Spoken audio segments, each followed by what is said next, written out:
싫어했는데 어릴 때 아버지가 너무 폭력적이어가지고 상처를 많이 받았거든요. 근데 이제 어머니하고 동생하고 셋이서 따로 살게 됐어요. 그러다 보니까 너무 가난하고 또 돌봄을 받지 못하고 그러니까 참 어려운 삶을 살 수밖에 없었거든요. 근데 다행인 것은 엄마가 너무너무 긍정적인 분이신 거예요. 그래서 가사 일을 하면서 늘 노래를 하시고 그 큰 엉덩이를 흔들면서 춤을 추고 아이들에게 자기의 모습을 그렇게 보여줬어요. 그리고 잠자리에 들 때마다 희망적인 이야기들, 동화, 또 이런 이야기들을 아이에게 많이 들려줍니다. 이 쉐릴이 고단한 일상 속에서 행복을 가꾸어가는 그런 인생의 의미를 배우어 가긴 했지만 청소년기가 됐을 때 반항기가 도지니까 엄마한테 막 대든 거예요. 엄마는 뭐가 그렇게 좋아? 우리 꼴이 안 보여? 우리 미래가 깜깜한 게 안 느껴져? 뭐가 좋아서 그렇게 노래를 부르고 춤을 춰? 그때마다 엄마가 꾹 누르고 있었던 그 감정이 북받쳐 오르면서 몸이 떨리고 눈물이 글썽글썽 하면서 이 아이에게 해주던 말이 있습니다. 얘야, 일출과 일몰은 항상 우리 곁에 있단다. 네가 마음만 먹으면 그 아름다운 빛 가운데로 걸어갈 수가 있어. 엄마는 사실 겨우겨우 버티고 있단다. 너희와 그 빛으로 걸어가고 싶어서. 엄마는 쉐릴에게 삶의 기둥이었습니다. 빛이었습니다. 그러던 어느 날 엄마가 암이 발병하고 손쓸 틈도 없이 쓰러져가고 하나님 나라로 떠나가게 됩니다. 그때 쉐릴에게 세상은 잿빛으로 변했고 자기의 인생은 공허하기 짝이 없었습니다. 그래서 망가지기도 했죠. 그래서 마약에 손을 대고 섹스에 중독되고 동거를 했다 헤어지기를 반복하다 나중에 결혼을 했는데 또 이혼하게 됩니다. 삶이 파멸에 치달아갈 때 쉐릴이 떠오르는 말이 있습니다. 얘야, 일출과 일몰은 늘 너의 곁에 있다. 네가 마음만 먹으면 그 아름다운 빛 가운데로 걸어갈 수가 있지. 엄마의 자랑스러운 딸로 돌아가고 싶었습니다. 그래서 결심을 하고 퍼시픽 크레스트 트레일이라는 멕시코 국경에서 캐나다 국경까지 9개의 산맥과 광야와 황무지를 홀로 걸어가는 그 트래픽 코스를 혼자 여행하게 됩니다. 생명을 걸고 한 걸음 한 걸음 그 무거운 짐을 지고 걸어가면서 드디어 자기 마음과 몸에 난 상처가 치유되고 삶을 부딪혀 넘어서려는 용기가 차오르게 되었습니다. 여러분, 인간은 최악의 순간에서도 하나님의 빛 가운데로 걸어갈 수 있는 불굴의 의지를 갖고 있는 존재입니다. 여러분이, 저는 최악의 상황이 되면 여러분도 목숨을 걸고 다시 일어날 수 있는 그 거룩한 의지가 있는 분이라고 저는 믿습니다. 그리고 그렇게 살아왔고요. 그러나 때로는 그 중요한 결단을 하지 못하고 삶의 흐름을 바꿀 수 있는 선택을 하지 못할 정도로 무력감에 빠져들 때가 있습니다. 꼼짝달싹할 수 없을 때가 있죠. 반복해서 실수하는 자신이 미워지고 그 실수가 쌓였다가 드러났을 때 모든 사람들이 나한테 손가락질하게 되는 경우도 있습니다. 아무리 애써도 상황은 바뀌지 않고 아무도 도와주지 않고 방치된 듯한 느낌 속에서 도대체 어떻게 해야 될지 모를 때가 종종 있습니다.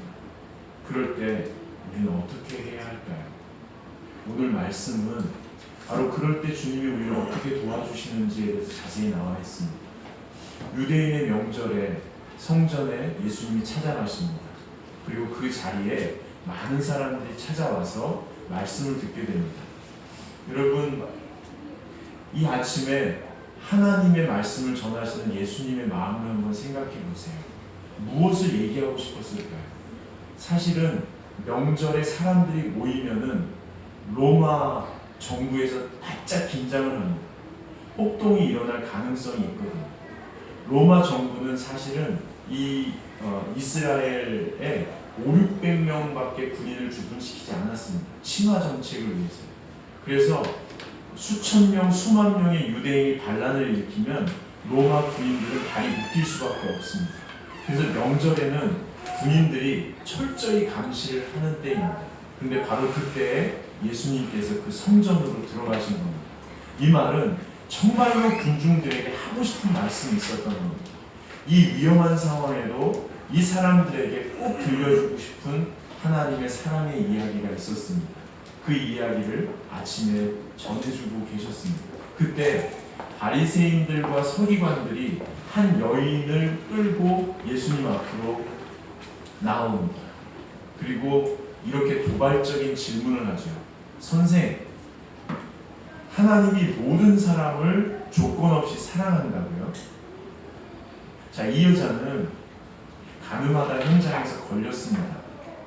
모세 율법에 의하면 이런 사람은 돌로 쳐서 현장에서 죽이라고 했습니다. 당신 생각은 어떻습니까? 물어보고. 여러분, 실제로요, 그 그림을 한번 찾아보시면 돌을 든 3명의 남자가 있는 그림이 있거든요. 그 돌이 얼마나냐면 수박만.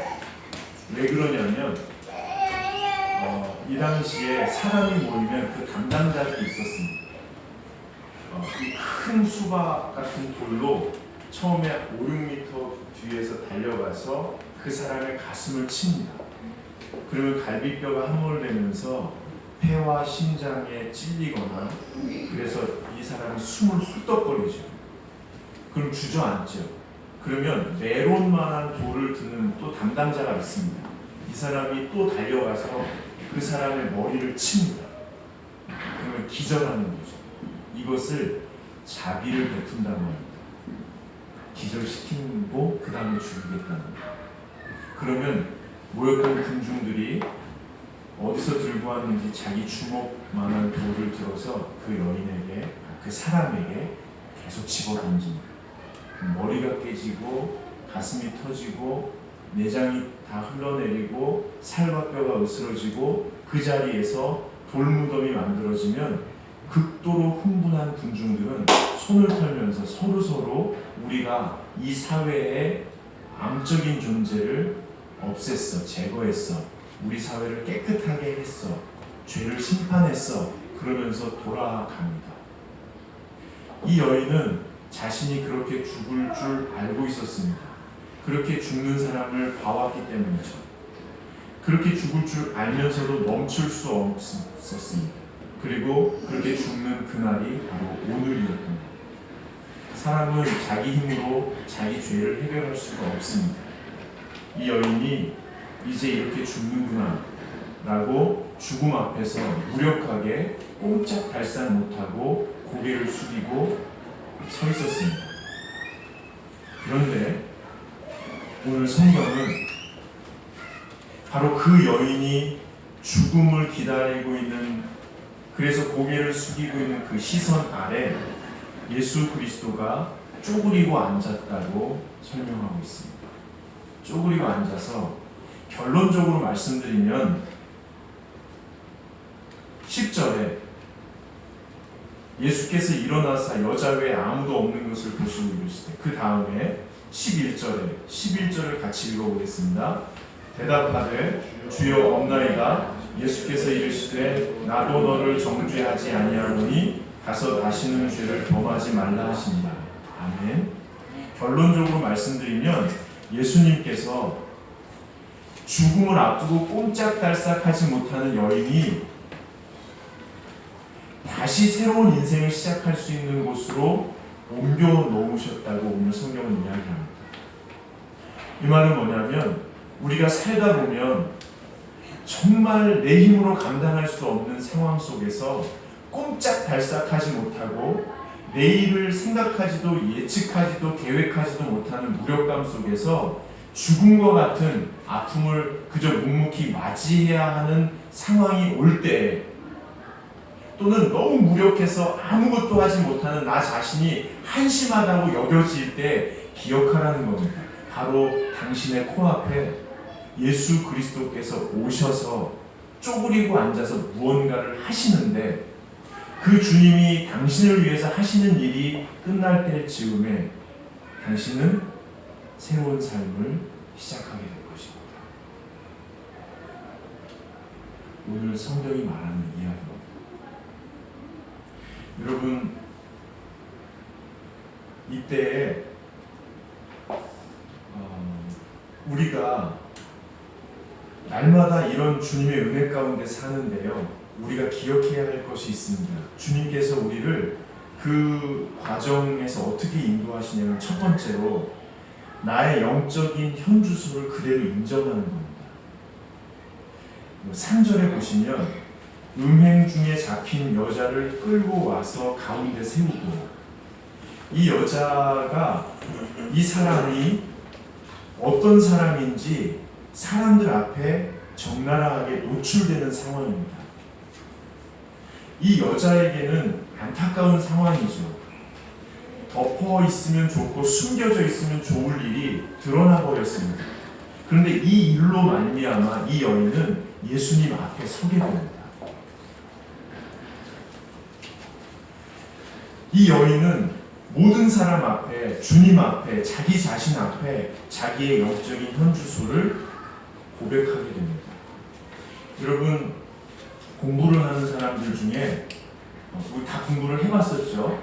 지금 하는 분도 계시고, 두 가지 생각을 하는 것 같습니다. 첫째는 뭐냐면, 내가 안 해서 그렇지 하기만 하면 잘할 수 있는데, 이렇게 생각하는 사람들이 있습니다. 그렇게 생각하는 사람은 공부 안 하는 거죠. 근데 이렇게 생각하는 사람이 있습니다. 아, 내가 이 부분을 잘 모르는 것 같아. 그렇죠? 그건 공부한 사람입니다. 이 운동선수 중에서 슬럼프에 빠지는 선수들이 있습니다. 두 가지 생각을 합니다. 아, 내가 이런 선수가 아닌데 갑자기 왜 이러지? 이 선수는 슬럼프에서 벗어나기가 어렵습니다. 근데 빠지는데, 내가 원래 이런 선수였는데 지금까지 참 잘 해왔네. 내 문제가 뭐지? 뭘 배워야 되지? 이런 사람은 쉽게 벗어날 수 있습니다. 여러분, 중독자들을 치유하는 단체가 있는데, 중독자들이 중독에서 벗어나는 첫 번째 단계는 내가 중독자라는 사실을 인정하는 겁니다. 우리가 무력감에 빠질 때요, 자신을 탓하기보다 원래 내가 이런 사람이라는 것을 인정하는 것이 가장 중요합니다. 내가 원래 이런 사람이 아닌데 내가 왜 이러고 있지? 하는 것은 자기를 탓하는 겁니다. 그것으로는 거기서 벗어날 수가 없습니다. 내가 원래 이런 사람이구나. 그런데 주님이 나를 사랑하시고 좋아하시고 거기서 건져주셔서 새 삶을 주시려고 하는구나. 이런 것을 생각할 때 감사함이 차오르게 됩니다. 여러분, 저는 가끔 무력감에 빠질 때가 사실은 많이 있습니다. 많이 있는데 그 중에 하나가 뭐냐면,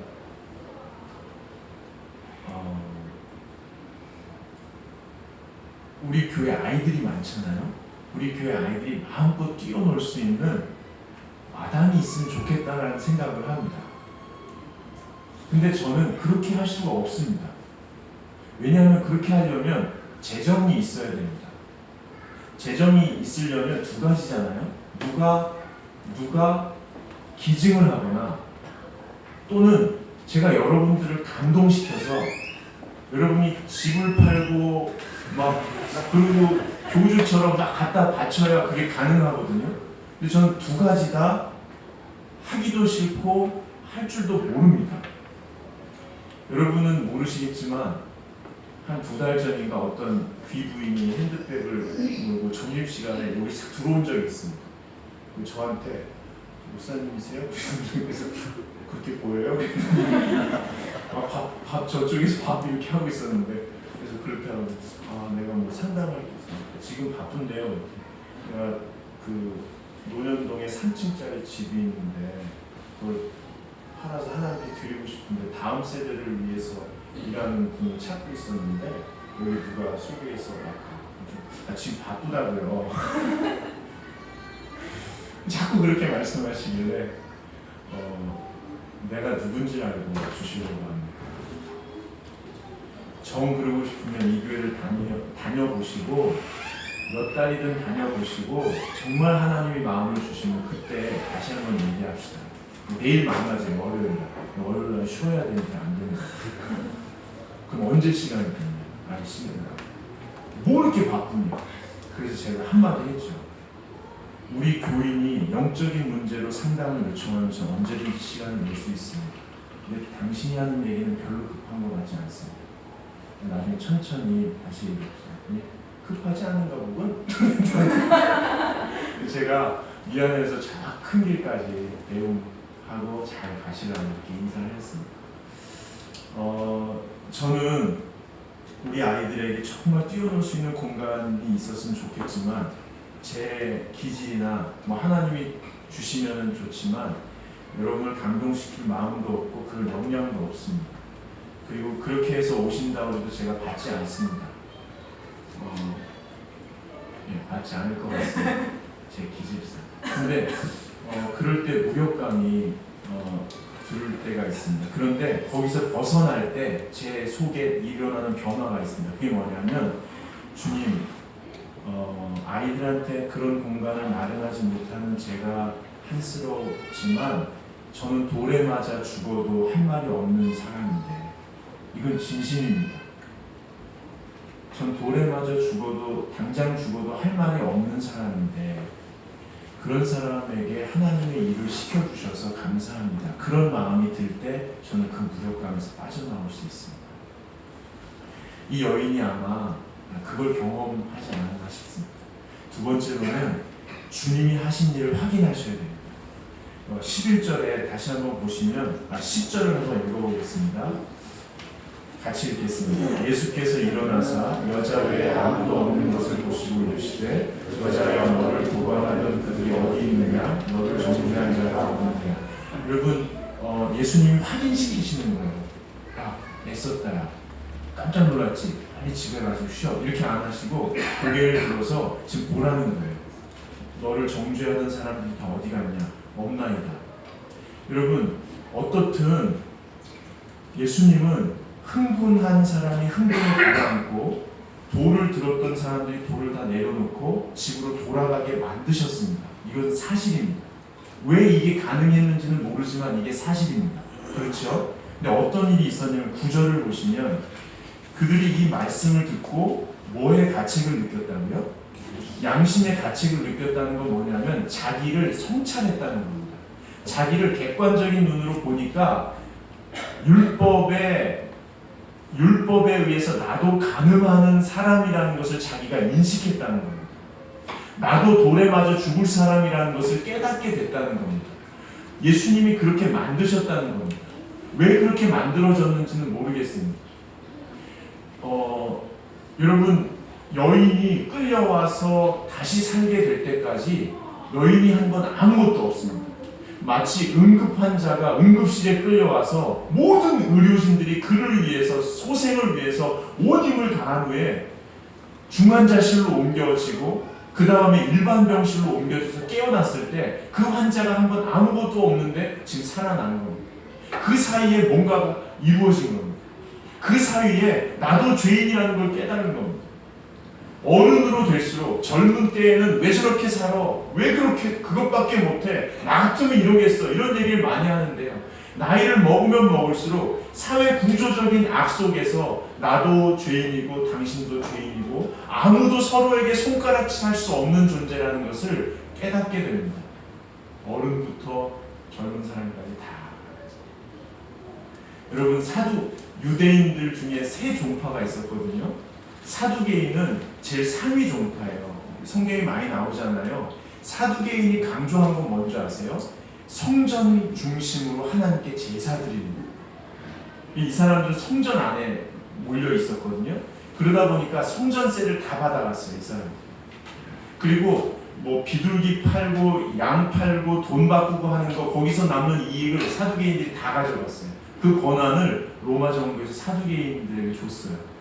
사두개인이 그걸 받는 대신 그 이익을 로마 정부에 줬어요. 그리고 로마 황제를 숭배하는 일을 맡아서 했어요. 바리새인들은 중급 정도 되거든요. 이 사람들은 율법 연구에 온 힘을 다했어요. 그러다 보니까 항목별로 해석이 달라지잖아요. 그러니까 서로 정죄하는 거예요. 저 죄인이라고. 죄인.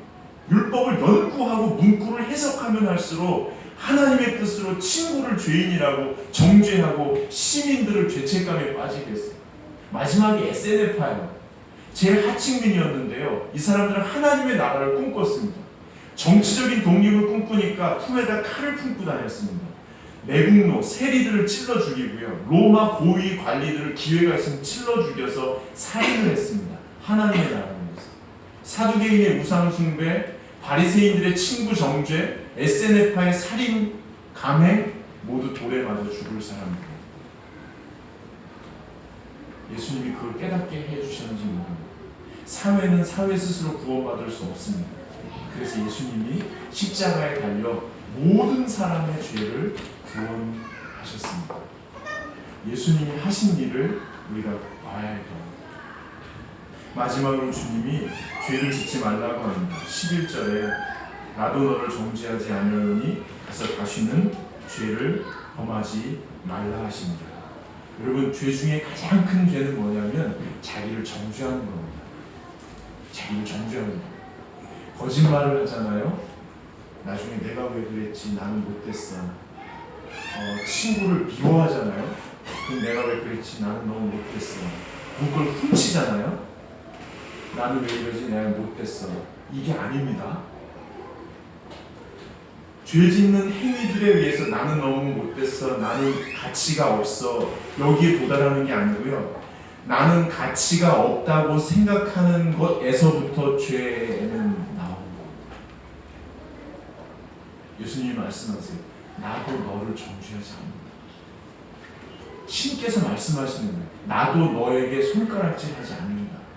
그러니까 너도 너를 손가락질하지 마. 너무 높은 기준을 가지고 자기를 몰아붙이지 마라. 자기를 너무 못살게 하지 마라. 쉬는 자기를 못마땅하게 여기지 마라.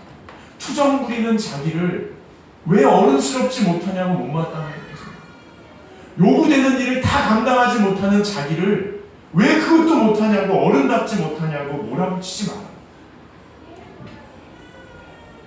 하나님의 귀한 자녀라는 사실을 기억하고 은혜 안에 사는, 주님이 주시는 자유함 가운데 사는, 내가 뭘 하는 게 아니라 늘 나를 위해 새로운 것을 이루어가시는 주님 심부름꾼으로 주님이 주시는 것을 누리는 삶을, 대사고의 전환을, 이 속에 영적인 변혁을, 마음의 평안을, 하늘의 샬롬을 네가 누릴 수 있기를 바랍니다.